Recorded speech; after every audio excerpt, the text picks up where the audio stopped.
One TV, మన Telugu TV, Andhra అక్షరాల ఆధ్వర్యంలో వసునామా సంవత్సరం తెలుగు సంవత్సరాది పంచాంగాన్ని మాజీ రాజ్యసభ సభ్యులు, రాష్ట్ర మాజీ మంత్రి టీజీ వెంకటేష్ తన ఛాంబర్లో ఆవిష్కరించారు. ఈ సందర్భంగా టీజీ వెంకటేష్ మాట్లాడుతూ, ప్రతి ఏడాది వన్ టీవీ, మన తెలుగు టీవీ, ఆంధ్ర అక్షర చైర్మన్ షేక్ మెహబూబ్ బాషా కులమతాలకు అతీతంగా పంచాంగాన్ని ముద్రించడం ఎంతో అభినందించదగ్గ విషయమని అన్నారు. ఈ పంచాంగ ముద్రణలో మంచి నాణ్యత, ప్రమాణాలను పాటించడమే కాకుండా హిందువుల కళ్యాణం కోసం ముహూర్తాలు, శుభగడియలు ఇలాంటివి ఎన్నో ఉపయోగకరమైన సమాచారాన్ని ఇందులో పొందుపరిచారని టీజీ తెలిపారు.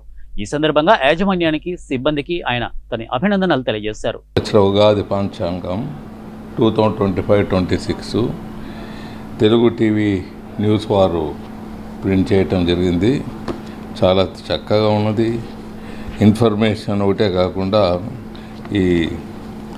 ఈ పుస్తకాన్ని చూస్తుంటే, పంచాంగాన్ని చూస్తుంటే ప్రింట్ చేసిన క్వాలిటీ కానీ, మరి ఇన్ఫర్మేషన్ కానీ అందరికీ ఉపయోగపడే విధంగా, అంటే మన తెలుగు ప్రజలందరికీ ఇది ఈ సంవత్సరం ఒక మంచి ఇన్ఫర్మేటివ్గా, అండ్ పండుగలు చేసుకునే దానికి కానీ, పెళ్ళిళ్ళు చేసుకునే దానికి కానీ, ప్రతి శుభ కార్యక్రమానికి కానీ అందరూ వాడుకునే విధంగా ఈ పుస్తకాన్ని ప్రింట్ చేసి ప్రజలకు ఇస్తున్నందుకు వారిని, మరి అలాగే వారి ఓనర్ షేక్ మెహబూబ్ బాషా వారిని కూడా అభినందిస్తూ నేను సెలవు తీసుకుంటాను.